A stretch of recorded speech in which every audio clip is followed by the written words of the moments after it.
Ready? 1, 2, 3, go. Who you thought I was with? Who you thought was with me? Y'all know we outside. Tragic story. According to the West Palm Beach police, Vivienne Otero was in her car Saturday when she was suddenly shot and killed by her ex-boyfriend. And just like that, her 5 children without a mom. And Jamie Otero lost his only sister. She always had my back. Even if I was wrong, she always had my back. She'd tell me I was wrong later, but she always had my back. Jamie Otero says Vivienne Otero may have been his baby sister, but the two always watched out for each other. He calls her his best friend, and he always knew nothing was more important to her than her 5 children, ages 7 to 16. She would literally catch a grenade for her kids. She just was really adamant about making sure her kids were raised a proper way. Sunday night, Vivienne was in a car with her ex-boyfriend, Dimitri Reynolds, at the corner of Clematis Street and Sapodilla Avenue in West Palm Beach. According to the police report, the two had just ended a 9-year on-again, off-again relationship. Dimitri had called her the day before, threatening to shoot everyone. It's not clear why Vivienne was in a car with him, but police say Dimitri shot her. On the night of December 15th, 2025, a 911 call came through in West Palm Beach, Florida. The voice on the other end belonged to Dimitri Reynolds, and his words were chilling in their simplicity. "We got into a fight, and the gun went off. I accidentally shot her."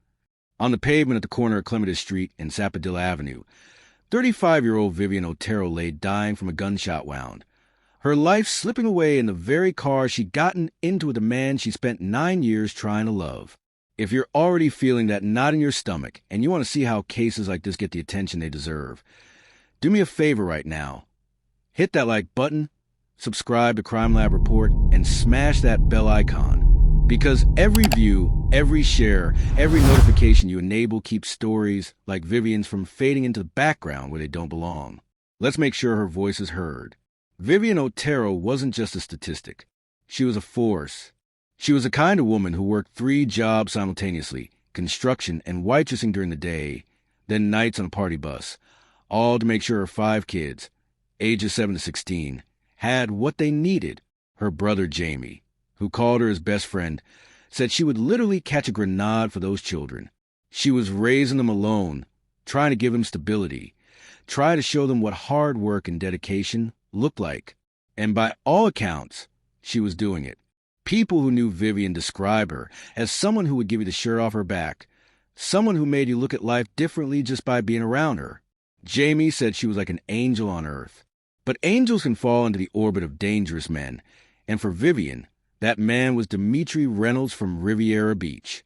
They'd been together on and off for 9 years, a relationship that had produced one of her 5 children.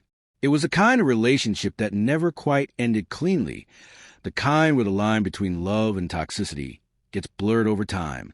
And recently, Vivienne had decided she was done.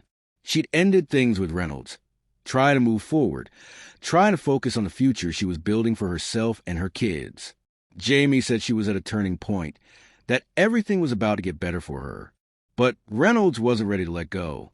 The day before Vivienne died, he called her. According to the police report, he made a threat that should have sent her running in the opposite direction. He said he was going to shoot everyone. Vivienne took that threat seriously enough to call 911, telling dispatchers that Reynolds claimed to be in her home with a gun. It wasn't the first time violence had entered their relationship. Police records show at least one prior domestic battery incident where Reynolds had struck Vivienne. When officers responded back then, she told them they'd never been physical before, that she just wanted him gone and didn't want him coming back. Prosecutors then pursued charges at the time, citing insufficient evidence and an uncooperative victim, a heartbreakingly common scenario in domestic violence cases where fear, hope, or complicated emotions keep victims from fully cooperating with the system designed to protect them. So why, less than 24 hours after Reynolds threatened to shoot everyone, was Vivienne sitting in a car with him on that Sunday night? That's the question that haunts everyone who knew her. What could he have possibly said to convince her to meet him? Was it an apology? A promise to talk things through calmly? Did he play on her compassion, knowing she had a heart that wanted to see the good in people? We'll probably never know the full truth of how that meeting came to be. But what we do know is that it ended in the worst possible way. Picture this. It's a Sunday night in West Palm Beach, a typical December evening in Florida. The corner of Clematis Street and Sapodilla Avenue isn't some isolated spot. It's a regular neighborhood intersection where people live their everyday lives. Vivienne gets into a vehicle with Reynolds. Maybe she thought a public place meant safety. Maybe she thought one last conversation would bring closure. But inside that car, something went terribly wrong. According to police, an argument erupted between them. The details of what they argued about haven't been fully disclosed, but tensions escalated quickly. And then a gunshot rang out. Reynolds made that 911 call almost immediately. Listen to what he told dispatch. He and his girlfriend got into a fight. The gun went off, and he accidentally shot her. Accidentally. That word carries a lot of weight, doesn't it? It suggests a lack of intent, a tragic mistake, something unplanned. But when you're holding a gun during an argument with someone you threatened to shoot just one day earlier, how accidental can anything really be? Think about that for a second. If you just threatened someone's life 24 hours ago, would you bring a gun to meet them? Would you even have a gun within reach during a heated conversation? When police arrived at the scene, they found Vivienne suffering from a gunshot wound. Despite any efforts to save her, she died right there. Her life, all that work, all that sacrifice for her children, all those dreams of a better future, ended on a street corner in the front seat of a car. Reynolds was taken into custody immediately. There was no chase, no dramatic standoff. He was right there, and he wasn't going anywhere. Now, here's where it gets important to understand the legal side of this. Reynolds has been charged with second-degree murder, not first-degree. You might be wondering what the difference is and why it matters. First-degree murder typically requires premeditation, proof that someone planned to kill. Second-degree murder means the killing was intentional but not premeditated, or it happened during circumstances showing extreme indifference to human life.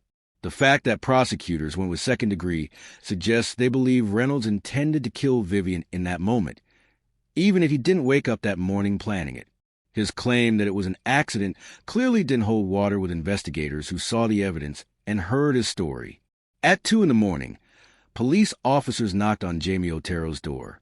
Imagine being woken up in the middle of the night by that knock, the one nobody ever wants to hear. They told him his baby sister, his best friend, the woman he protected and supported his whole life, was gone. Jamie said everything since that moment has been a blur. One minute you're asleep in your bed. The next you're processing that someone you love has been violently taken from this world. And not just taken, murdered by someone who claimed to love her too. But Jamie didn't have time to fall apart completely. There were 5 children who just lost their mother. 5 kids who needed stability in the middle of unimaginable grief. Jamie stepped up immediately. Those 5 children, ranging from that 7-year-old baby to the 16-year-old, who was almost an adult, became his responsibility. And he didn't hesitate. He said these are his family too, and while the financial burden is real, we're talking about suddenly providing for 5 kids. He's willing to bear it because that's what Vivienne would have done for him. That's what family means. He started a GoFundMe to help with the costs, but more than that, he's committed to raising them the way Vivienne wanted, giving them the stability and love she worked 3 jobs to provide. On Friday, December 20th, just 5 days after Vivienne's death, dozens of family members and friends gathered behind a Lake Worth barbershop for a candlelight vigil. They arranged candles carefully to spell out Viv, a simple but powerful tribute to a woman whose life had been cut brutally short. People spoke about her impact, about how she made them see life differently, about the hole her absence leaves in their community. Jamie stood there among the crowd and said something that breaks your heart when you really think about it. She got cut short at the moment in her life where everything was about to turn around, where she was going to be great. She was right there on the edge of better days. Meanwhile, Dimitri Reynolds sits in custody facing second-degree murder charges. The investigation is still ongoing, which means detectives are continuing to gather evidence, interview witnesses, and build the strongest possible case. We don't yet know all the details of what forensic evidence was collected from that vehicle, what witnesses might have heard or seen, or what Reynolds said during police interrogation beyond that initial 911 call. Court proceedings will unfold in the coming months, and that's when we'll learn more about exactly what happened inside that car and whether Reynolds' story holds up under scrutiny. But here's what we do know for certain. This case is a textbook example of why domestic violence threats should never be taken lightly. Vivienne called 911 the day before she died because Reynolds threatened to shoot everyone. She'd been physically assaulted by him before. The warning signs were flashing bright red, yet somehow she still ended up alone with him. And that's not her fault. Let me be crystal clear about that. Abusers are master manipulators. They know exactly what buttons to push, exactly what words will make a victim doubt their own judgment, exactly how to create situations where the victim feels obligated or compelled to engage. The broader impact of cases like this extends far beyond one family. Vivienne's 5 children will grow up without their mother.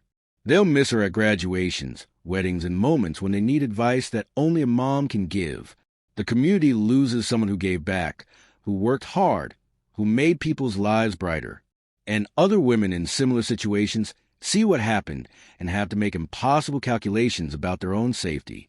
Statistics tell us that the most dangerous time for a domestic violence victim is when they try to leave, and Vivienne's case tragically reinforces that reality.